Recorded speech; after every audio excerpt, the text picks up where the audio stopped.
नमस्कार साथियों। हमने इससे पूर्व युग ऋषि वेदमूर्ति तपोनिष्ठ पंडित श्री राम शर्मा आचार्य जी की पुस्तक विचारों की सृजनात्मक शक्ति का ये बड़ा ही एल्गोरिथमिक मॉडल समझने की कोशिश की कि हर पल हम आखिर विचार कैसे करते हैं, कौन कौन से वो फैक्टर्स हैं जो हमारे विचार को प्रभावित करते हैं। हर पल हर क्षण किसी भी व्यक्ति के प्रति, वस्तु के प्रति, स्थान के प्रति, परिस्थिति के प्रति।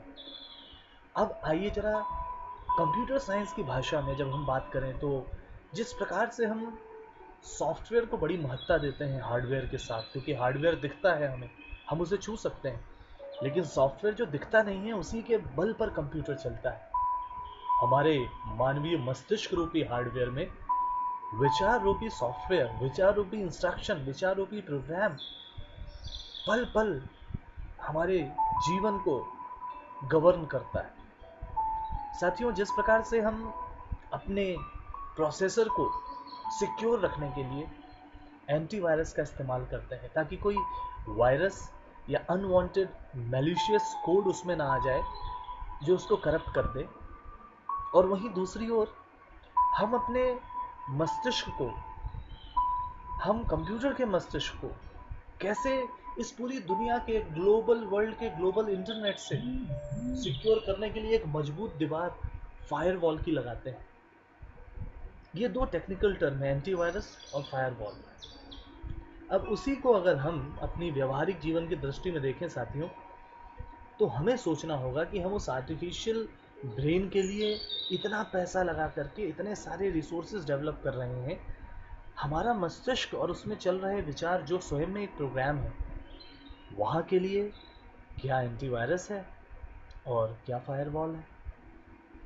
यदि हम एंटीवायरस और फायरवॉल को सद्बुद्धि और दूरदर्शी विवेकशीलता के रूप में जाने तो कैसा रहेगा। एक और, जहां एंटीवायरस और फायरवॉल अनवांटेड एलिमेंट्स को किसी भी कंप्यूटर सिस्टम में या प्रोसेसर में आने से बचाते हैं, वहीं दूसरी ओर यदि हम सद्बुद्धि परमात्मा से मांगे, क्योंकि दुनिया में साथियों बुद्धि लोगों ने बड़ी अर्जित की, लेकिन उसी बुद्धि का, उसी के कौशल का दुरुपयोग करके लोगों ने इस विश्व को, मानवता को बहुत नुकसान पहुंचाया।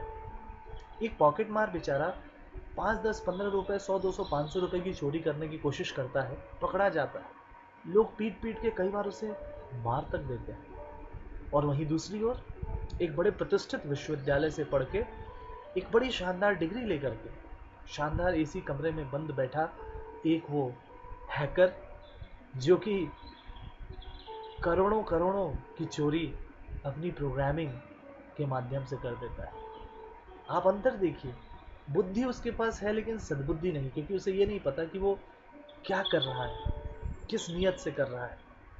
साथियों, हर पल हमारी इसी मस्तिष्क में अच्छे और बुरे विचार आते रहते हैं। बचपन से हमें पता है क्या सही है क्या गलत है, और नहीं पता है तो कोई ना कोई बताने के लिए हर पल हमारे पास रहता है। और इसीलिए कहा जाता है कि इंसान को खुद से अगर हर पल कुछ प्रार्थना करनी चाहिए तो ये चाहिए कि हे प्रभु, हमें सद्बुद्धि दे, हमें सन्मति दे, हमें वो विचार दे, क्योंकि विचारों की शक्ति इतनी है जो आपने समझा, क्योंकि विचार ही संसार बनाते हैं, विचार ही कर्म के रूप में परिलक्षित होते हैं। तो यानी जो आप सोच रहे हैं आप कुछ वैसा करेंगे और वैसा ही बन जाएंगे। तो हर पल अगर हम एक प्रोटोकॉल लगा दें, एक दरबारी बिठा दें अपने मस्तिष्क के बाहर, और मस्तिष्क के बाहर क्या, पहले आंखों के सामने, कानों के सामने, उन सेंसेस के सामने जो किसी भी नेगेटिविटी को हमारी तरफ आता हुआ देखते हैं, लेकिन वो वहां सीधे कहें डू या डोंट के आधार पे आपको प्रवेश मिलेगा। जो भी डूज होंगे उनको मौका मिलेगा अंदर आने का, जो भी डोंट्स होंगे हम उनको आने नहीं देंगे। ये है सद्बुद्धि का भाव। और वहीं दूरदर्शी विवेकशीलता।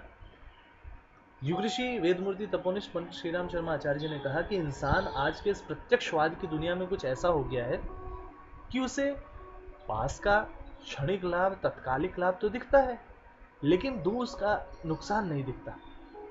इंस्टेंट ग्रेटिफिकेशन की जो आदत हो गई है, जो इंसान का धैर्य कहीं खो गया है, ऐसा अधीर इंसान तत्काल में लाभ चाहता है, शॉर्टकट चाहता है, लेकिन उसी शॉर्टकट के चक्कर में लंबे समय में जीवन में परेशान हुआ करता है। हम जो भी विचारों को आज महत्व दे रहे हैं, जो भी निर्णय हम कर रहे हैं, हम उसमें एक फार साइटेडनेस रखें।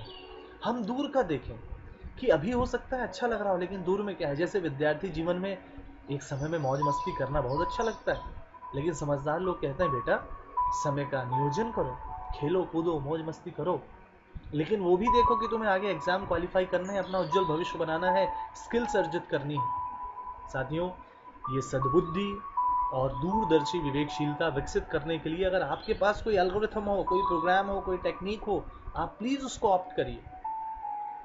और अगर आपको जानकारी ज़्यादा न हो तो एक बात मान लीजिए कि मंत्रा टेक्नोलॉजी जो है हमारे भारतवर्ष की, उसमें ऋषियों ने गायत्री मंत्र को सद्बुद्धि का मंत्र, दूरदर्शी विवेकशीलता की प्रेरणा देने वाला मंत्र कहा है। साथियों, संस्कृत हम बोल पाए न बोल पाए, हिंदी या अंग्रेजी में ही सही, परमात्मा से प्रार्थना इस भाव से करें कि हे परमात्मा, हमारी बुद्धि को सन्मार्ग की ओर चलाएं, बलपूर्वक सन्मार्ग की ओर चलाएं। May almighty guide our intellect to the righteous path. अगर हम इस तरीके से जीवन को देखेंगे, सोचेंगे, तो साथियों सचमुच अपने ऊपर जो हम ये एनर इंजीनियरिंग के प्रयोग कर रहे हैं, जो हमने कंप्यूटर इंजीनियरिंग पढ़ी है, जो हमने और इंजीनियरिंग पढ़ी है, उसका प्रयोग हम बाहर कर रहे हैं, लेकिन जो एनर इंजीनियरिंग हम इस माध्यम से करेंगे, हमारी विचार की पूरी प्रोसेस क्या है, हम कैसे उसको प्रवेश करते हैं, कैसे निरस्त करते हैं, और अब हमें जिन्हें प्रवेश करना है और जिन्हें निरस्त करना है, उसके बीच की एल्गोरिथम जो सद्बुद्धि और विवेकशीलता की है, वो किस रूप से एग्जीक्यूट करना है, उसको हमने समझने की यहाँ कोशिश की। निश्चित ही इस सद्बुद्धि और दूरदर्शी विवेकशीलता का एक बड़ा महत्वपूर्ण स्थान इस चित्र में वहाँ पर है जहाँ पर मनुष्य स्वयं अपनी धारणा बना रहा है, पढ़ने लिखने अन्य अनुभवों से किन्हीं दूसरों से कुछ ग्रहण कर रहा है। वो विचार, वो अभिरुचि जब वो प्रवेश दे, तो उससे पहले प्रवेश देने से पूर्व अपनी सद्बुद्धि और दूरदर्शी विवेकशीलता के अनुरूप जिनको उचित माने उन्हें प्रवेश दे, और जिनको अनुचित माने उनको निरस्त करे, ताकि हम सकारात्मक विचारों से भरे हों, आशावादी विचारों से भरे हों। गलती से भी कोई सकारात्मक विचार को हम निरस्त न कर दें, और आशावादिता की जगह कहीं निराशा को हम अपने आसपास न फटकने दें। ये दुनिया में इंफॉर्मेशन का बॉम्बार्डमेंट तेजी से चलता है साथियों। सोशल मीडिया हो, स्मार्टफोन हो, हर पल डेविएट करने वाली न जाने कितनी बातें, कितनी सूचनाएं हम तक आती हैं, अपने से जुड़ी, अपनों से जुड़ी, दूर से लोगों से जुड़ी। हमें हर पल सतर्क रहना है, और सद्बुद्धि और दूरदर्शी विवेकशीलता रूपी एंटीवायरस और फायरवॉल को अपने मस्तिष्क में इंस्टॉल कर अपने जीवन को बेहतर बनाने का हर पल प्रयास करना है। ऐसा हम करने का प्रयास करें। धन्यवाद।